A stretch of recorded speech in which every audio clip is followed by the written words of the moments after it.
ఈసారి మాత్రం మీ అందరికీ ఇంకొక కొత్త విషయం చెప్తా. జగన్ 2లో, వైఎస్ఆర్సీపీ 2లో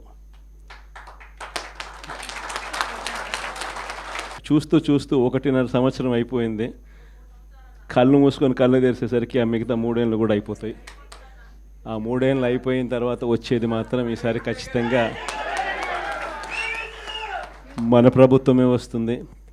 ఎందుకనంటే ఇంతగా మోసాలు చేసిన పరిస్థితి, ఇంతగా అబద్ధాలు చెప్పిన పరిస్థితి బహుశా ఈ రాష్ట్ర చరిత్రలో ఎప్పుడూ కూడా మనం చూసి ఉంటాం. చివరికి లాయర్లకు కూడా మోసం చేసిన పరిస్థితులు కూడా మనం చూస్తూనే ఉన్నాం.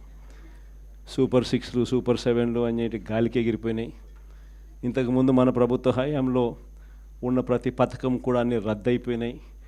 వీళ్ళు చెప్పిన హామీలన్నీ కూడా మోసంగా మిగిలిపోయిన పరిస్థితుల మధ్య ఒకవైపున అన్ని అబద్ధాలు మోసాలుగా కనిపిస్తూ ఉన్న పరిస్థితులు ఒకవైపున ఉంటే, మరోవైపున వ్యవస్థలన్నీ కూడా పూర్తిగా దిగజారిపోయిన పరిస్థితులే కనిపిస్తూ ఉన్నాయి.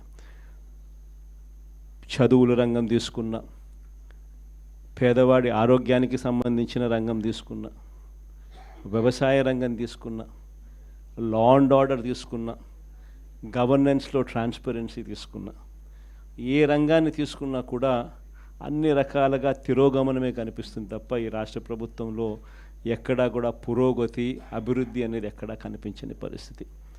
మరోవైపున విచ్చలవిడి కరప్షన్, ఎక్కడ చూసినా కానీ కరప్షన్ అనేది మామూలుగా లేని పరిస్థితిలో ఈరోజు చూస్తూ ఉన్నాం.